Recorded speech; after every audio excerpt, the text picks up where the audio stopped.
And welcome back, everybody. You are listening to KCO on Tap, where the only thing we are spilling is truth, baby. Keep the buzz, lose the hangover. You get it. Play on words. Quickly, let's talk about new faces, new places. We just cracked 3,000 subscribers on our YouTube channel, which is pretty darn awesome. So please remember to like and subscribe if you haven't already done so. We've also been downloaded in 17 countries now, not counties, to all my smart-ass friends out there.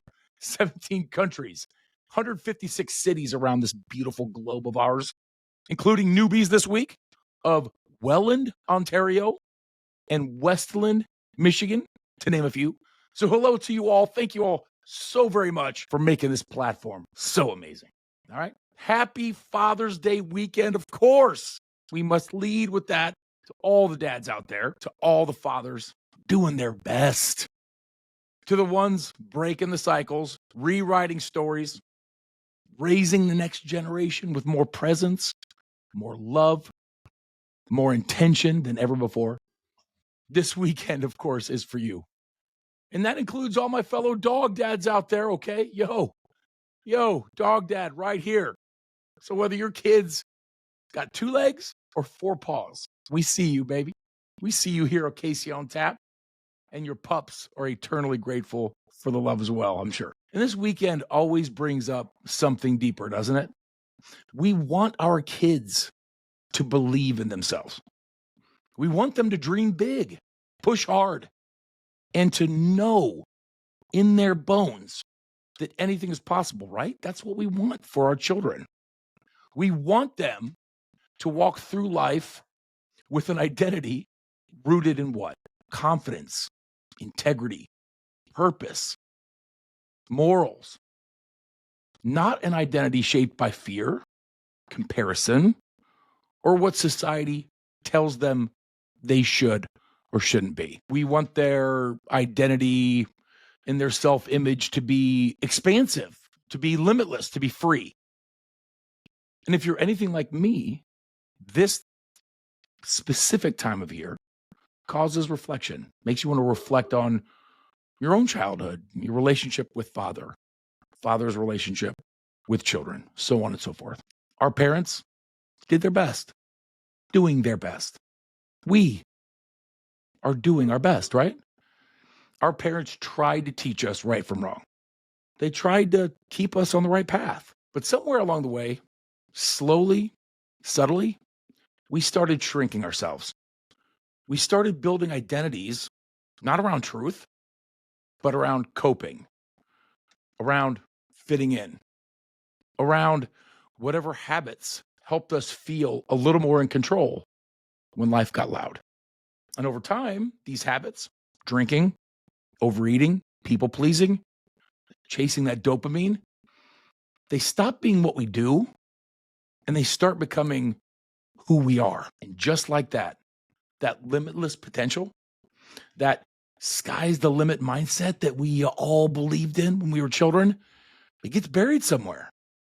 It gets replaced by labels, by masks, by routines. We start mistaking these routines for personality. And the scariest part, we don't even realize it's happening. We just keep moving forward and we begin to utter the dreaded words, "It's just who I am." Yeesh. So today, as we head into this fantastic Father's Day weekend, let's take a hard look, shall we? Let's take a look at who we've become. What are your core values? What do you believe in? What do you stand for? My grandpa used to tell me, if you don't stand for something, you fall for everything. What is your personal mission statement? Companies have one. Why shouldn't we? Why shouldn't you? How are we modeling for our kids in the next generation? Because if we want our kids to be strong, free, unshakable in who they are, well, we've got to be willing to ask ourselves, is the life I'm living and the example I'm showing, is it rooted in truth or in habits that I haven't had the courage or the intestinal fortitude to stare at and question? That's what this episode is going to be about. All right, so if you're still with me, let's dig in. Let's start with this very basic question. Sometimes we hear it in a more comedic context, like, who do you think you are? But the question is, who do you think you are? I mean, have you taken a minute in the last several years, maybe your life, to actually sit down and say, who am I? Not your job title, not your Instagram bio, not the stuff you tell people at parties. Who are you really when no one's looking? Because there's likely a significant gap for all of us between how we see ourselves and how the world sees us. And somewhere in that gap, our habits, they take hold. And over time, they start to define us quietly, subtly, until we don't even realize we've handed the keys over to our own identity. We don't wake up and say, you know what? I want to build my personality around alcohol, junk food, or escape. That sounds fun. No, it starts way smaller than that. We reach for comfort. We reach for the things that help us survive, or so our brain perceives as survival for that day. Then we do it again and again and again until it becomes part of who we are, or at least who we think we are, and then who we believe we are. Allow me to paint a few pictures, a few examples. Example one, the easygoing guy, 42 years old, owns his own business, always down to have a beer. He's that guy. The guy who makes everyone laugh at the barbecue. The kind of guy people call low maintenance. But he hasn't had a truly sober weekend in over a decade. Not because he's a rager, but because the buzz is just there. It's constant. The beer's always in hand. The fridge always stocked. He doesn't think he has a problem because nothing's technically broken, but the energy's low. Snaps at his kids a little more often than he used to. Hasn't slept through the night in years. And deep down, a quiet voice keeps asking, what would it be like to feel really clear? But he doesn't answer that voice, because if he lets go of the beers, if he lets go of the funny guy laughter facade, he's not the chill guy anymore. He's someone else, someone he doesn't recognize. Picture two, the cool mom with endless friends, woman, mid-40s, divorced, good job, couple of kids, high school, college age, very social, countless friends. She meets up with 3, 4, 5, 6 times a week socially for cocktails at happy hour or golf leagues or work events. Okay? Very active in the middle of all the gossip with her peers and with her children. Always laughing, always smiling with a drink in hand. But here's what they don't see. She's on the edge every morning. She struggles now more than ever to be at work on time, ready to go. Used to be easier. Used to be able to pop right up, function late more often than ever. She's numbing every night, just numb, exhausted from it. The gym workouts aren't quite as intense as they used to be. But if she gives up the cocktail, if she gives up the facade, if she starts acting more like a parent to the children instead of a buddy, and suddenly everyone around her would start wondering if something's wrong. So she keeps that mask on, keeps going down that path. Number 3, the relatable eater. Here's a guy who doesn't take himself too seriously. He eats whatever he wants, right? Makes fun of people on diets. He says things like, oh, YOLO, life is short, pass the fries. He's also the guy who's secretly Googling how to stop emotional eating at 1 a.m. The guy who's never comfortable in his own skin, in spite of appearances outwardly of the laughter that he is. Chris Farley comes to mind. The guy who doesn't remember what it feels like to feel light, confident, and controlled. But changing how he eats means changing how he sees himself. And that's the scariest part of all. What do these examples have in common? Somewhere along the way, their coping mechanism became their identity. They didn't choose it. It just stuck. like a nickname that people keep calling you until you answer to it. And then here's the snag. When someone comes along who cares about you and gently suggests some sort of change with love, with care, it doesn't feel like help. It feels like an attack on their identity.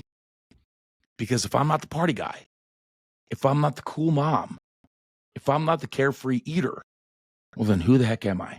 What if I've built my identity around something that's actually hurting me? As I mentioned before, summertime, full swing. That means what? Cookouts, festivals, pool parties, concerts, fun in the sun, drinks everywhere. Let me ask you something. Do you know someone right now who might be having a little too much fun? Someone who might be going through a breakup, a divorce, lost their job perhaps, and they're really leaning on that booze, the drugs, the food, what have you. Maybe it's a friend, a coworker, maybe it's you, family member. Have you ever thought about actually saying something, but then instantly recoil? Yeah, we all have. Why? Because you know exactly how it's going to be received. Even though it comes from that place of caring and love. Have you ever had anyone in your life try to mention something about your drinking? If so, how did it make you feel? How did you react? Ah, yes. Let's talk about it, my friends.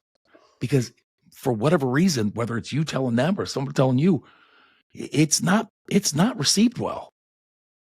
It's fiercely protected. And the well-oiled war machine will emerge at the slightest whiff of somebody poking at your most precious relationship, your most guarded lie. But why? The question is why? Why do we get so mad? Why? Genuinely, irrationally angry when someone were to suggest giving up alcohol or junk food. We get nasty. We get defensive. And then after we get defensive, we go on the offensive. We flip the table, baby. We lash out. We throw stones. Here's a harsh truth. The ones who attack the hardest, right? The ones that take it the most personally, and you know what I'm talking about. The ones who try to tear you down, just rip you down to the core, or even hinting that you might be perceiving them as having a slight problem. They're the ones hurting the most, struggling the most. As we know, hurt people, right? They're in pain. The ones hiding behind the high-functioning exteriors. So odds are you've either experienced it or you were it, meaning you gently say, hey, seems like you've been drinking a lot lately, and I care about you. Is everything okay? Or something like, hey, you just kind of not, you seem tired. You seem stressed, not yourself. I've noticed, maybe we can be eating a little bit better. Whatever the case may be. And boom, the energy shifts, boy. You feel it instantly. Suddenly, you're the bad guy. You're judgy. You're too intense. You're obsessed with health. It's wild, right? You show concern. It's treated like an insult. But why? Because someone's entire emotional framework is built around that habit. And your suggestion is threatening their sense of safety. Here's what I've learned personally. 3,441 days into sobriety, 115 days into the carnivore diet. What I've learned is people will go to war, absolute full-blown scorched earth nuclear war to protect the thing that's killing them. The drinking, the overeating, the binge eating, the binge drinking. It becomes their escape, their comfort, their identity. And when you question it, they do not hear, maybe try something different. They hear, you're broken, you're exposed, and you're not okay. So they push back, and they push back hard. But why? Why do we cling and protect these bad habits so fiercely? Even the ones that we know are destroying us from the inside out. Our confidence, our health, our relationships. Because our bad habits didn't start out bad. They started as a solution of some kind. drinking to relieve the stress, sugar to soften the loneliness, right? Scrolling, numbing your anxiety. And when you found something that made the pain go away, even temporarily, your brain said, yo, lock that in, baby. This is how we survive. So now, years later, when someone says, hey, maybe this might not be very good for you, your brain panics. Not because that person's wrong, but because they just threatened your survival tool. You know, what's interesting is an understatement. The human brain, it doesn't care whether your current pattern or current path is healthy or toxic. It only cares if it's familiar and it feels safe. Even if that familiar means waking up hungover, miserable. Even if that familiar means bloated, anxious, ashamed, headaches, hurting. Your nervous system says, yeah, but at least I know what to expect. This is why people, we see it all the time. They return to drinking after short bouts of clarity. Binge eating right after moments of stress when someone's been doing well for so long. Because familiar pain feels safer than unfamiliar peace until you retrain your nervous system. Eventually, as we all know, the booze, the food, the scrolling doesn't feel good anymore, but we do it anyway. Why? Because it's now part of our identity. I'm the fun guy who always has the beer. I'm the chill mom who jokes about wine o'clock. I'm the guy who doesn't count calories because I'm eating like a real man past the fries. When someone challenges the habit, it doesn't feel like they're challenging the behavior. It feels like they're challenging you. And that's where the anger and the pushback comes from. Here's an uncomfortable truth. It's not the loudest drunks who go the hardest when challenged. It's the functioning ones, the closet drinkers, the high achievers. They've built a life around looking like they've got it all together. And by God, they have to make sure that it stays that way. Great job, clean house, good family. But inside, boy, it takes a large amount of energy to hold it all together. And when you challenge the one thing helping them keep up the illusion, they don't just get mad. They will attack. They want to destroy you. Suddenly, you're the problem.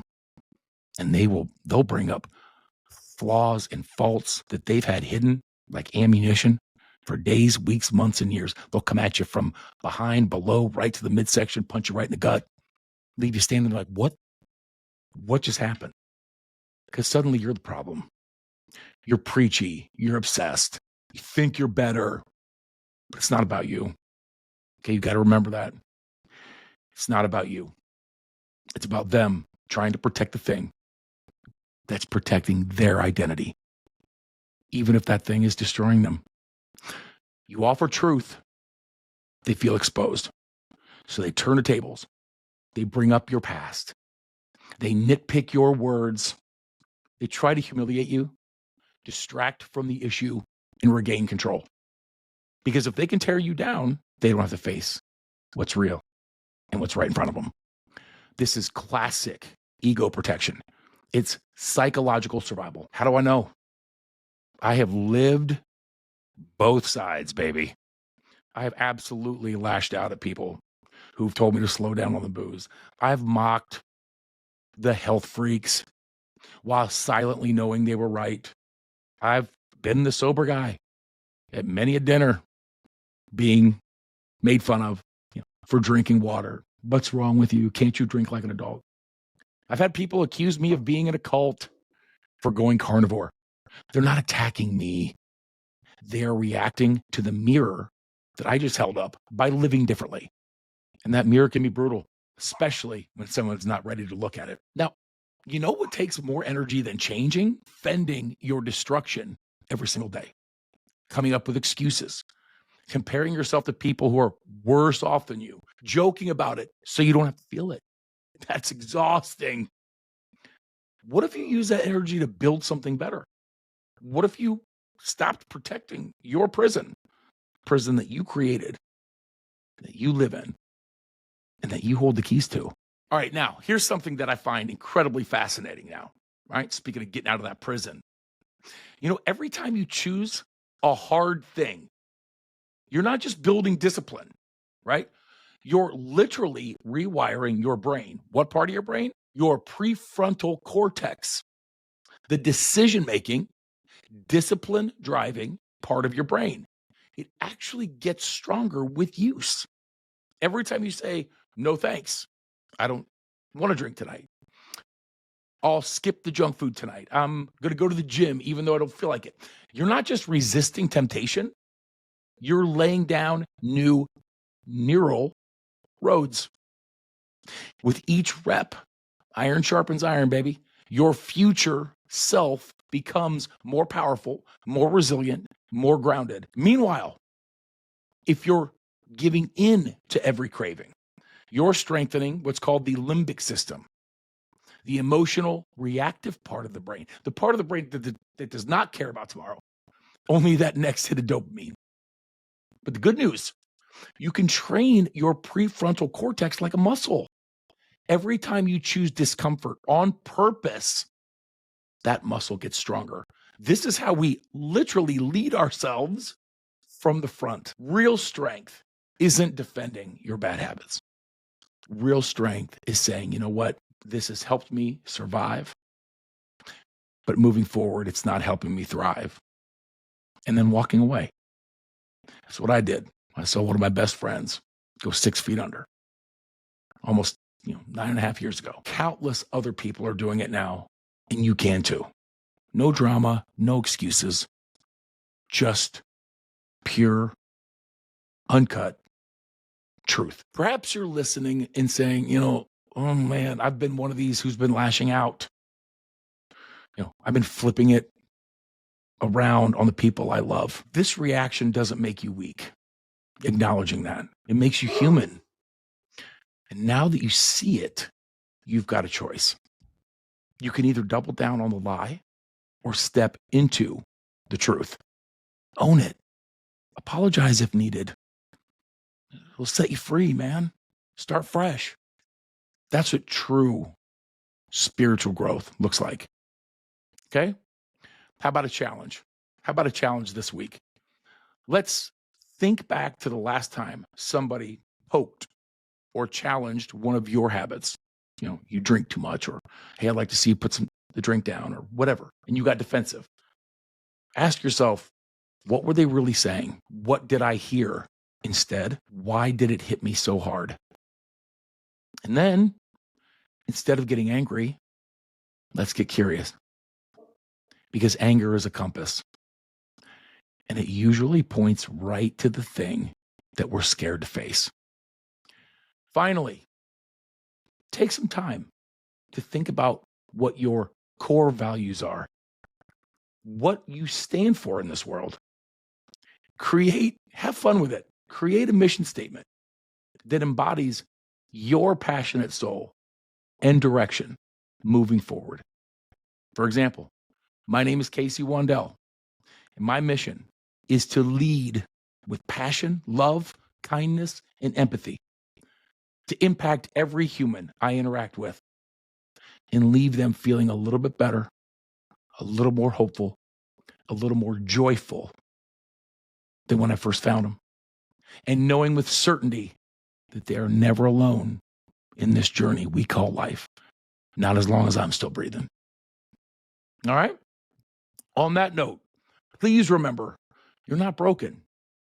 You're not hopeless. You're not too far gone. You've just been surviving. But now, you're ready to live. I believe in you. I've been you. I am you. And I know what happens when you stop defending your destruction and start building your freedom. I really do. Every passing moment is a chance to turn it all around. All right? Please remember to like and subscribe and share this podcast with someone in your life who might need to hear these words. And until next time, ladies and gentlemen, take care. God bless. Be safe. Eat your red meat. Again, happy Father's Day to all. We'll see you next week right here on KC on Tap. Bye-bye.